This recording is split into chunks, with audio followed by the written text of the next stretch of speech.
Avec ses 436 hectares, la Haute-Touche est la plus vaste réserve zoologique de France. Ici vivent 1300 animaux, plus de 120 espèces de tous les continents. Aujourd'hui, la réserve est fermée au public et Patrick a réservé une surprise à la petite bande. Bonjour. Ils vont pouvoir s'approcher au plus près des animaux. Enchanté, super, on a fait le bon. Alors c'est une C'est ça réserve, c'est un petit Ok. peu différent on va dire d'un zoo ou d'un parc. D'accord, en Ça, quoi? la différence elle se fait par rapport à la superficie des enclos. Et puis la particularité de la réserve de la Haute-Touche, c'est que c'est un parc qui appartient déjà au Muséum national d'histoire naturelle, qui fait de nous plutôt un parc qui est intéressé d'abord à la conservation des espèces animales et ensuite pour la sensibilisation du public à l'ouverture au public.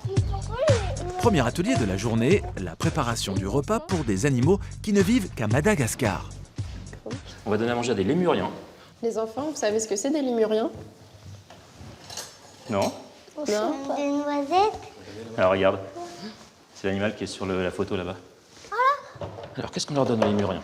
De la banane, de la pomme, un peu de Des poires. poire. Aujourd'hui, Des citronnettes. des clémentines.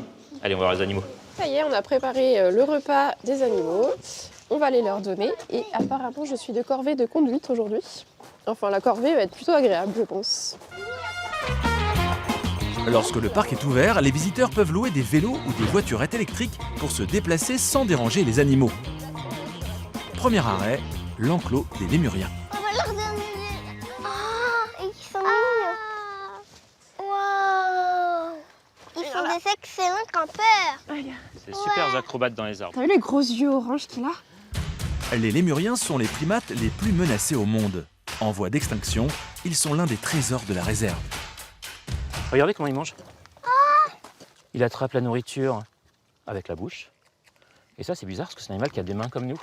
Mais les lémuriens, ils n'utilisent pas trop leurs mains. Ils attrapent d'abord avec la bouche. Oui. Est-ce qu'on peut le caresser? Non, on ne peut pas le caresser. Parce qu'il va avoir très peur si tu le caresses. Il me tient la main pour manger. Hop, Oh, il m'a volé. Pour eux, c'est une super expérience de pouvoir approcher des animaux d'aussi près. Puis Patrick est hyper doux, il sait vraiment parler aux enfants. Je pense qu'ils s'en souviendront toute leur vie, là, pour le coup. Allez, on va le laisser. Et on va aller voir, on va lui donner à manger aux deux lémures varies. C'est pas grave, Non. ça va. Stop. Stop. On va pas lui donner ce qu'il y a dedans parce que sinon il va pas vouloir rentrer. Eh, mais il a de la force, le coco, hein. Je vais y rentrer avec. Allez, rentre. Tu parles pas la langue des animaux? Alors moi, je parle pas la langue des animaux. Par contre, mon travail, c'est de comprendre leur langue à eux. Donc j'arrive à comprendre ce qu'ils veulent dire des fois. Par contre, eux, ils comprennent pas ce que je dis. Ça, c'est sûr.